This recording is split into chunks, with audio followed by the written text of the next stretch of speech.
Hey guys, Pete from Bear Athletic here, and today we're going to be talking about DOMS. So what that means is delayed onset muscle soreness, DOMS, underline it. I want you guys to know that this is a normal part of training, and especially when you're starting.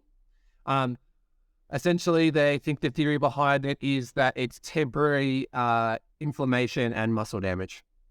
Usually, they're going to prop up between 24 and 48 hours after you work out, depending on you. As your training age gets older, generally they happen later. And if you're doing eccentric loading, which means slow lowering, so we're thinking of a squat, we're sitting down, or we're thinking of a bench press, the lowering here shown in research to actually cause higher amounts of DOMS in both trained and untrained individuals. I want you guys to know that this is normal. DOMS are normal for people, but they can be abnormal if you're getting them all the time, or for instance, instead of just sort of touch, you literally can't walk for a day, or you can't walk for days. Then that's something we kind of have to look at. But the reason I'm making this video as well is to kind of show you guys that if you get sore after the gym, after your first kind of couple weeks of resistance training, that's okay. We're going to be able to work through it because your muscle and your tissue is going to adapt to the load or the intervention you're putting them under. So why does this actually matter? Well, it's more than likely going to happen to you in your training journey as a whole.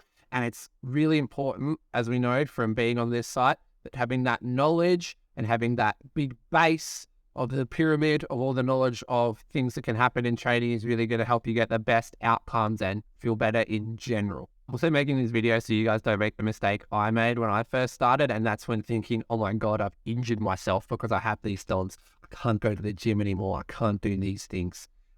So I feel a bit silly now, obviously studying all these things, but it's completely normal and it's understandable if you don't have all the knowledge and the backing that you would think something like you've injured yourself has happened, especially with quite severe DOMS. My take-home points for DOMS are they're normal. They're probably going to happen to everyone, and that's why I'm talking to you about them. Generally, they're going to crop up around 24 to 48 hours after you train. It really depends on you. Generally, if you have a higher training age, meaning if you've been in the gym for longer or you're doing your resistance training for a longer period of time, they're going to take a little bit longer to kick in.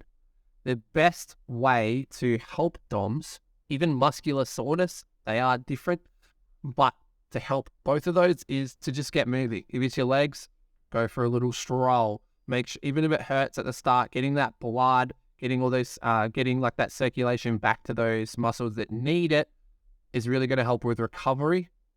And make sure that you're sore for at least less amount of time as possible, because let's be honest, who wants to have DOMS for like 4 days? It's terrible.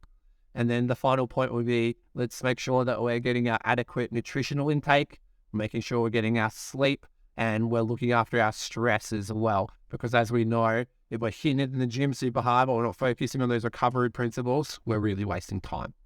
So if you have any questions about DOMS, need to have a chat, just hit me up.